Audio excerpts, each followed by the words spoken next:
The St. Louis Area Food Bank presents Illinois TEFAP Training. Welcome. The Emergency Food Assistance Program supplements nutritional need by providing USDA food to low-income and food-insecure neighbors.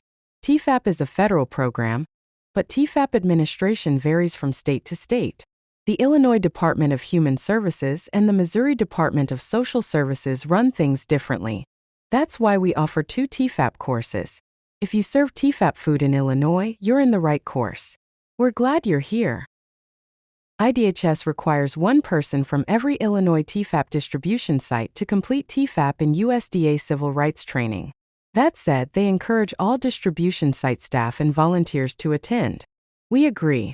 We think everything from serving neighbors to site inspections is easier when more people know what to do. We recommend new staff and volunteers complete these courses during their onboarding. If your service continues for more than a year, we'll welcome you back the month of your service anniversary. You may wonder, why does the USDA require us to take these courses every year?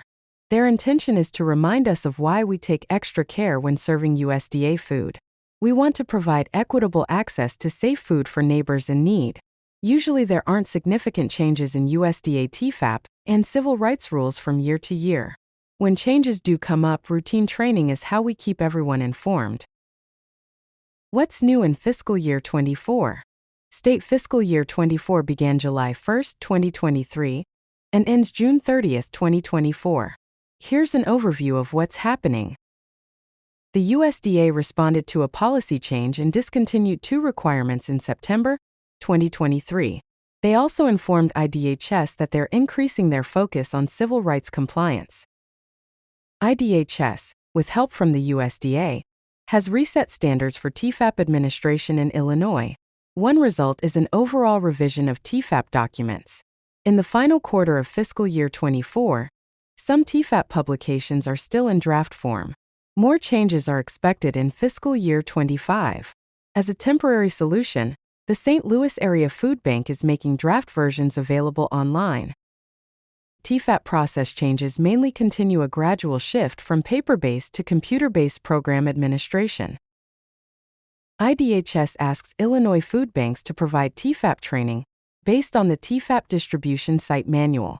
The site manual summarizes policy updates, processes, and documents we use.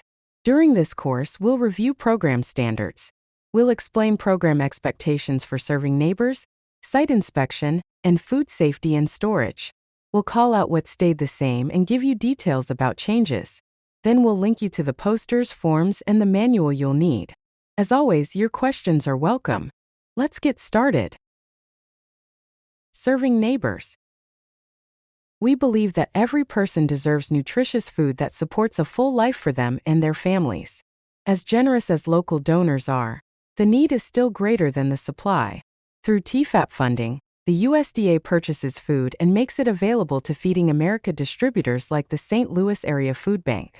TEFAP helps fill the gap between local donations and the need in our community. IDHS has different rules for food pickup sites than for sites with meal service. The neighbor intake process isn't the same, and monthly reporting is different. The USDA uses the information they get back from us to accomplish different things. Please, if your site serves meals and also offers pantry service, make sure the food is properly separated and tracked as 2 programs. Thank you. Your effort has a real-world impact on decisions that benefit our neighbors. The USDA allocates TEFAP food based on the number of neighbors with low or no income in our area. IDHS requires us to ask food pantry neighbors about residency and income as a general check that we're meeting the need the USDA identified. IDHS considers anyone eating at a soup kitchen or shelter automatically eligible. Think about these factors. There is a risk to neighbors when they provide personal information. We're glad they don't have to. Homeless neighbors or neighbors with disabilities may not have documentation to verify their identity or residence. TEFAP partners that provide meals count each meal served. When a neighbor comes back for multiple helpings, count each helping as an additional meal. Then, document the method the servers use to keep track of how many meals were served, such as counting the number of plates neighbors took or the number of trips they made through the line. Future TEFAP allocations will be adjusted based on the number of meals, not neighbors, served each month. Counting meals ensures that the allocation better matches the need. Although Illinois TEFAP food is allocated for residents of Illinois, IDHS prioritizes filling a need over residential requirements. This is good news for us because there is so much traffic between Missouri and Illinois. Neighbors are entitled to TEFAP food at least once every 30 days, so you don't have to turn away a neighbor in need just because they're from outside your usual service area. In fact, if it's a neighbor's first visit, we're required to serve them, no matter where they live. IDHS reminds us that pantries may not require neighbors to get a membership or a referral from an outside agency. Also, pantries may not charge fees. If your site serves meals but doesn't offer pantry services, feel free to skip ahead to the next section. The documents we'll cover next are only relevant for pantries. TEFAP sites may use 3 different neighbor intake processes. The neighbor completes the signature sheet in person when they collect their food. The neighbor completes the proxy statement with the person who plans to collect food for them. The neighbor or proxy completes a digital intake process provided by the distribution site. Let's review this year's updates. The signature sheet showing fiscal year 24 dates is currently available. It shows income eligibility thresholds based on 300% of the federal poverty guideline. Signature sheet is a legacy name. Neighbor signatures are no longer required. Partners report digitally and no longer mail paper forms to the St. Louis Area Food Bank. Instead, keep this form on site. IDHS recommends that staff or volunteers fill out this form for neighbors on their first visit. The neighbor states if their household is below the income limit. Print the neighbor's name in the signature column. On their next visit, only enter an address if it's changed since last time. To save time during intake, pre-fill the name and address for the food bank and your pantry. Notice that the proxy process requires 3 signatures and 3 dates. The proxy brings the form to the neighbor. The neighbor completes, signs, and dates the recipient parts of the form. The proxy brings the form to the pantry. Next, the proxy completes, signs, and dates their parts of the form. Pantry staff or volunteers check, sign, and date the form, then file it on site. Digital intake can save both time and space. If your site is already collecting information using computer technology, congratulations! Monthly reporting is going to be much easier. Here's what you need to know. Please check that your site's process captures the same information IDHS requires on the signature sheet. We recommend keeping current paper copies of signature sheets on hand. In the event of power, internet, or equipment issues, you'll have a backup method ready to keep neighbor intake moving along. Interested in going paper-free with your neighbor intake? Does your site use some digital record keeping, but for intake, you'd love to upgrade to more user-friendly software? The St. Louis Area Food Bank can onboard your site to Service Insights on Meal Connect. It's free. Feeding America makes this possible for all network food banks. As a partner benefit, the food bank provides a demonstration, training, and launch support. In the words of an Illinois TEFAP partner, "We started using Service Insights last summer, and we love it. We made the process so easy." You may have noticed that none of the neighbor intake processes require TEFAP sites to verify income, identity, or residency. Sites are prohibited from verifying income. IDHS prohibits TEFAP sites from asking neighbors for their social security cards, pay stubs, or other income data. Verifying identity and address is allowed, but IDHS limits this process to protect neighbor data and access to TEFAP food. TEFAP distribution sites may check any of these documents: a state ID card, a driver's license, or mail such as a letter from a landlord or a utility bill. To follow civil rights laws, we treat everyone the same. That means if we ask one neighbor to verify that they are who they say they are, we're required to ask all neighbors every time. Most sites do not verify identity or residency. As with income, sites can simply accept a neighbor's word as truth without requiring proof of their name or address. A homeless neighbor is still eligible for TEFAP. Write none on the address line of their intake forms. IDHS discourages pantries from restricting access to food based on a neighbor's address. Someone who lives in a different county might visit your pantry because it's convenient to their workplace. Think about this situation. Socially, it can feel awkward to ask a well-known homeless neighbor for documents we know they don't have every time they visit. Monthly TEFAP reporting includes household information we collect during neighbor intake. Household size informs the USDA how many neighbors TEFAP food reached. TANF and SNAP are two more ways federally funded food may reach neighbors. For household size, note the number of people who eat there. For TANF, note the number of children aged 18 and younger. Lastly, note if the neighbor is a SNAP recipient by checking yes or no. Next, we'll explain why we collect data about these programs. The TANF program, or Temporary Assistance for Needy Families, primarily serves children when school is closed for the summer. The U.S. Department of Health and Human Services awards TANF funds to IDHS. Based on the availability of TANF funding, food banks purchase nutritional commodities in bulk for TEFAP sites. Together, we distribute items like cereal, peanut butter, chicken, and milk. During neighbor intake, we only document the number of children in a household when TANF distribution is active, not year-round. SNAP stands for Supplemental Nutrition Assistance Program. As part of our contract to distribute TEFAP food, we track participants, distribute SNAP applications, and provide contact information. We also help neighbors with the application process if they wish. IDHS provided us with these talking points when explaining SNAP to neighbors. SNAP offers nutritional assistance to millions of people. Neighbors get a SNAP card they can use at grocery stores to buy food. Regardless of SNAP eligibility, neighbors can continue to get food at their pantry. The main rule that guides distributing TEFAP food is: mix it up. Distribute TEFAP foods in combination with food from other sources. TEFAP food may not be distributed separately. The monthly report summarizes information from neighbor intake, reports operating time, and tracks how well supplies met demand. Make sure to support the staff member or volunteer who takes responsibility for this task. Track neighbor data and store records carefully. New in 2024, food pantries enter all information online and report digitally. Goodbye postage costs. Site inspection. Let's talk about government review. There are more than 680 TEFAP distribution sites throughout the state of Illinois. St. Louis area food bank partners are unlikely to host an Illinois site inspector often. That means it's possible for a site inspector to arrive and find that no one on site that day has prior experience with government site inspections.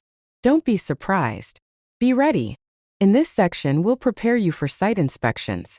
We'll go over IDHS's site inspection checklist and call out what's changed. Please share what you learn. To receive TEFAP food, each site signs a contract that gives St. Louis Area Food Bank, IDHS, and USDA inspectors the authority to conduct unannounced inspections. Site inspectors will have identification to show they are who they say they are. No additional paperwork or permission is needed to give them access. Please let all staff and volunteers know it's okay to let them in. Each of these groups sends inspectors. St. Louis Area Food Bank Partner Relationship Coordinators visit network partners routinely. Their goal is to provide program support. Health Department. The Health Department is mainly concerned with food safety in the community.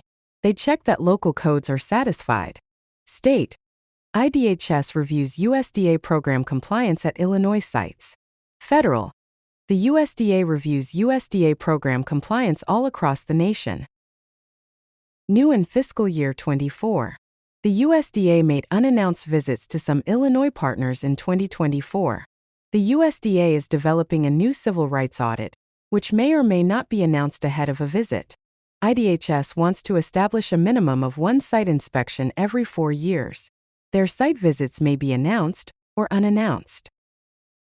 IDHS may visit more often depending on staffing.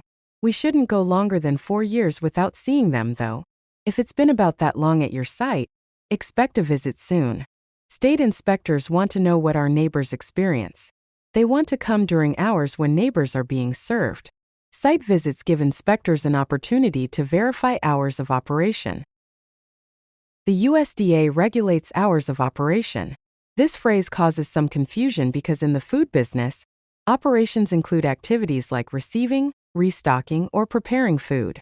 The USDA's hours of operation refer to a consistent, publicized schedule for serving neighbors, like dining hours at a restaurant or open hours at a grocery store.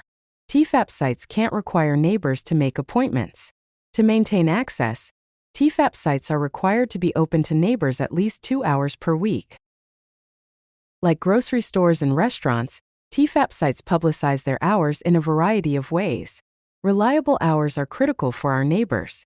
Site inspectors want to see that the posted days and hours are the same for a given site across these common places.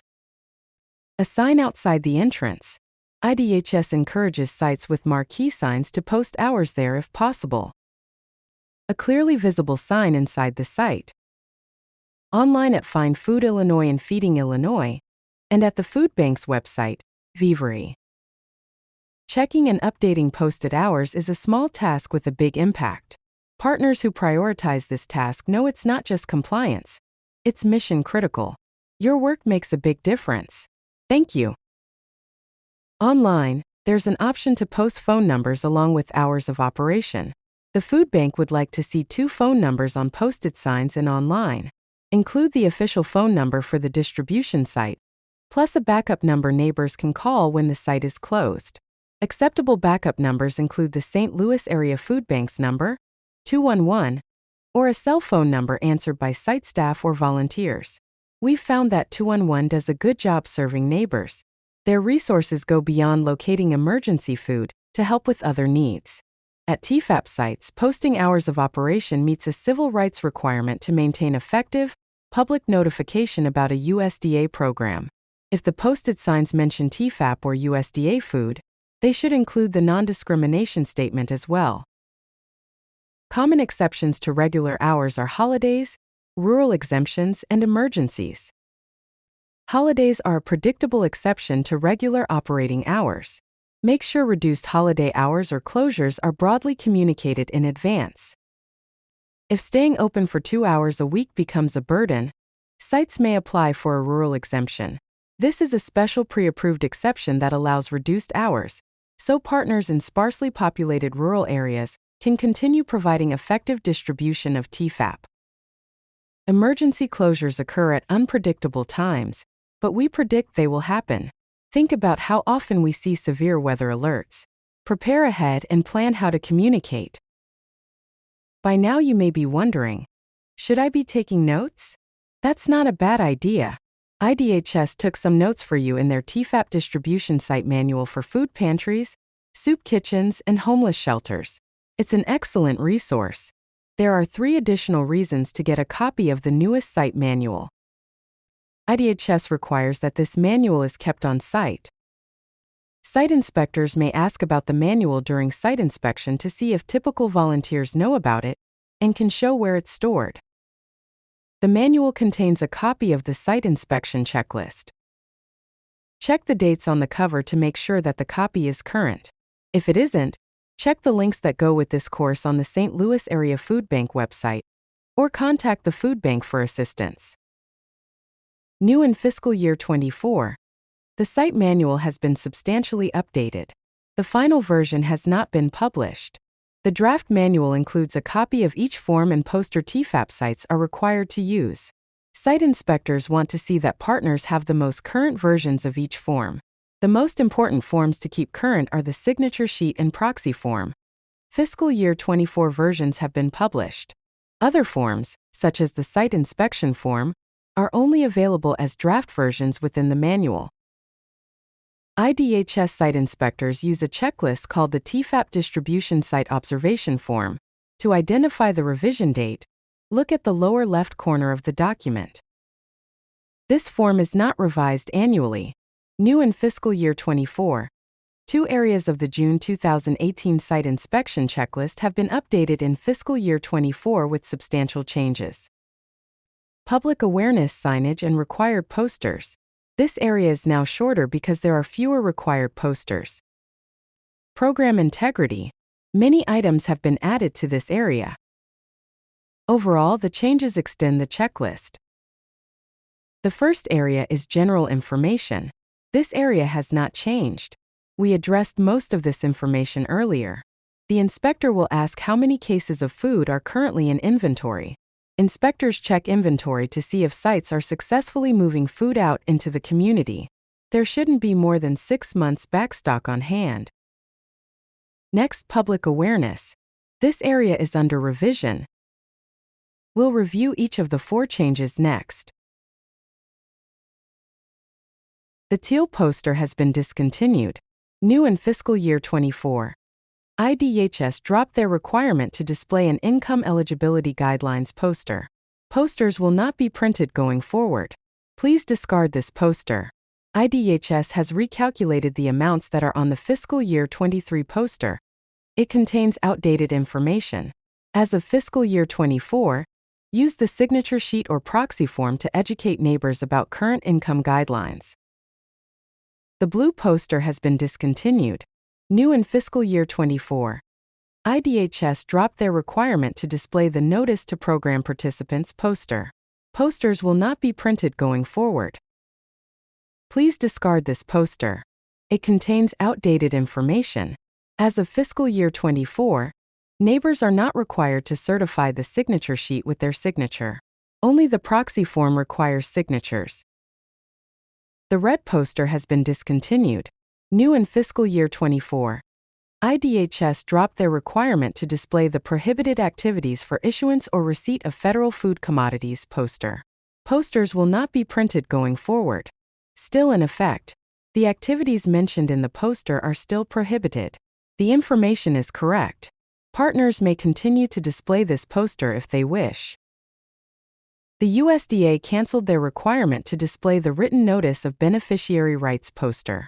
As of September of 2023, the USDA no longer requires food distribution sites to provide neighbors a referral if they have objections to the site's religious character. The poster is out of date. Still in effect, organizations engaged in religious activities like worship, instruction, or proselytizing must offer USDA food distribution in a separate space or a separate time. Neighbors can participate in religious activities if they wish, but not as a condition to receive food. New in fiscal year 24. The TEFAP referral request form is under revision. The wording on the form is out of date because the USDA canceled this requirement.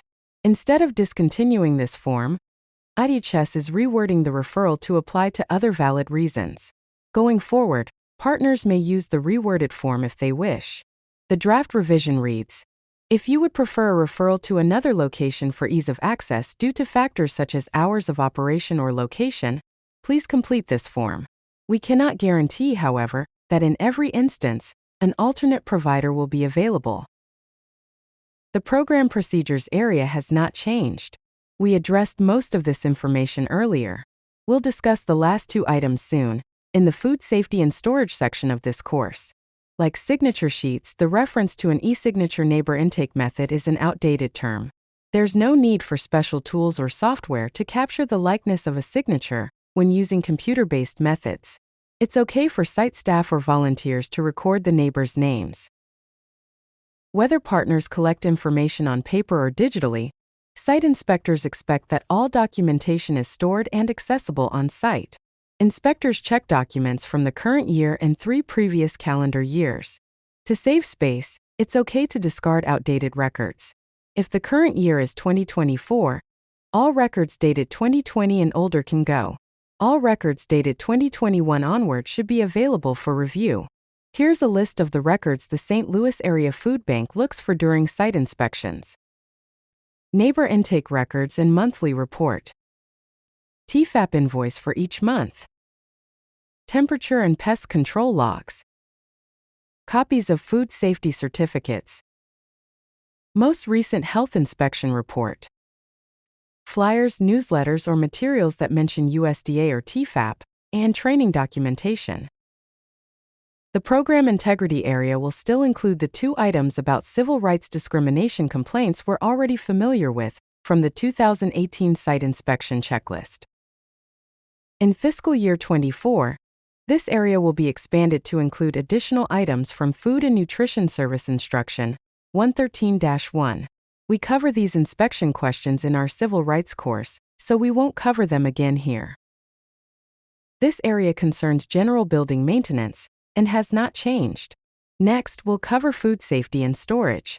At the same time, we'll review the 3 remaining areas of the site inspector's checklist: dry storage, cold storage, and soup kitchens and homeless shelters. Food safety and storage. Before we begin, we want to make clear that this TEFAP course provides a basic overview of food handling and food safety. Food safety certification is a separate course.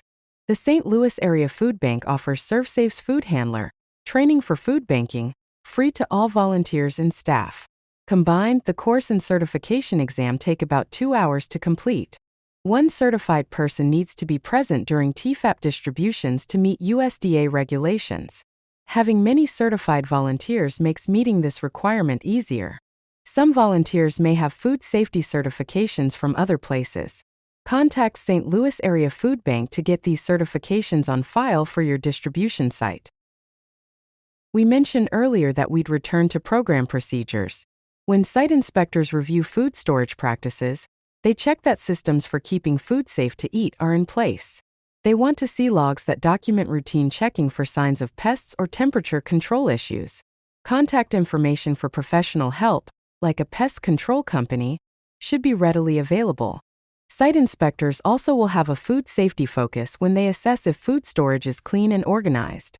We'll talk about that next. Cleaning TEFAP sites is similar to cleaning commercial kitchens and restaurants. TEFAP sites must comply with state and local laws, policies, procedures, and warehousing standards. Site inspectors check to see if food containers, shelves, and floors have been wiped clean of food spills. Pests will nest in packaging, so they'll also look to see how cleanup is handled generally. Food storage equipment should be well lit and positioned for cleaning. Positioning dry storage shelves 4 or more inches away from walls makes it harder for pests to nest in corners, because nesting materials and dry spills fall to the floor. Shelving adjusted to 6 or more inches above the floor leaves room for brooms and mops to reach under shelves and keep the floor clean. Organizing TEFAP sites is similar to organizing a grocery store. We reduce the risk of bacterial and chemical cross-contamination by keeping goods separate and contained. Be sure to clearly separate non-food items from food items. In addition to food, we often distribute household items like soap and laundry detergent. Keep cleaning products on a separate rack, or at least on a lower shelf than food items. Well-organized storage is not crowded. In dry storage, maintain at least 2 feet of clearance above food on the top shelf to prevent overheating. Food should not be stored in direct sunlight. Air circulation around food in cold storage is also important to maintain the correct temperature. The cold storage area has not changed. Refrigerators and freezers must have working thermometers. Checking and logging the temperature is a routine task. Refrigerated food should measure 35 to 40 degrees Fahrenheit. Frozen food should measure at or below 0 degrees Fahrenheit. While checking the temperatures, we can also verify that storage containers are accurately labeled with the contents and a date. Next is the dry storage area. This area has not changed. We talked about most of these items, but you might be wondering what site inspectors are looking for when they check if the inventory seems appropriate. Appropriate inventory likely refers to the mix of TEFAP foods with foods from other sources. Remember, we want TEFAP to supplement, not replace our main sources of food. We'll explain what site inspectors mean by FIFO food rotation next. Tina accepts fresh donations. 1 bag of apples and 2 boxes of tomatoes were left in the refrigerator from yesterday. Tina puts away the new apples and tomatoes. Tina made a mistake. When new deliveries of food come in before shelves are completely empty, we rotate for freshness. At the end of the day, 2 bags of apples and 5 boxes of tomatoes are left. Yesterday's product is still there. To rotate food, begin by removing yesterday's food. Then, put away today's delivery at the back of the shelf. Return yesterday's items to the shelf.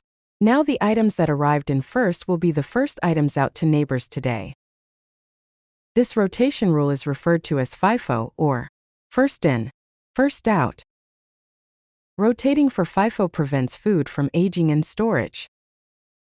There are several types of end dates on TEFAP food. Best by, sell before, or Best before dates, to name a few. For USDA food, please treat them all as expiration dates. The USDA expects us to discard TEFAP product after its end date. No one wants to waste food, so checking end dates and rotating food is very important. Please let the food bank know if you have a lot of food about to expire. We'll work with you to distribute it another way and prevent waste. Today, Tina accepts milk with an end date of March 20th. 2 cartons of milk with an end date of March 31st are still left from yesterday. She puts today's milk in front. She wants the food that expires first, March 20th, to go out first. Tina is correct. First expired, first out, or FIFO meets the same goal as FIFO. We don't want food to age in storage. Repackaging food. Phoenix accepts local donations of bulk foods.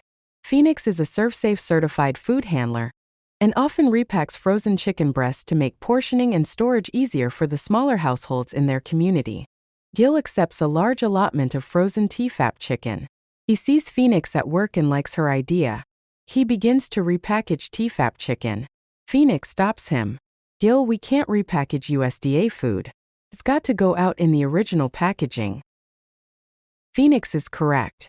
Just like a grocery store, we're prohibited from repackaging USDA food that is sealed, labeled, and stamped with packing or end dates under federal inspection at the processor.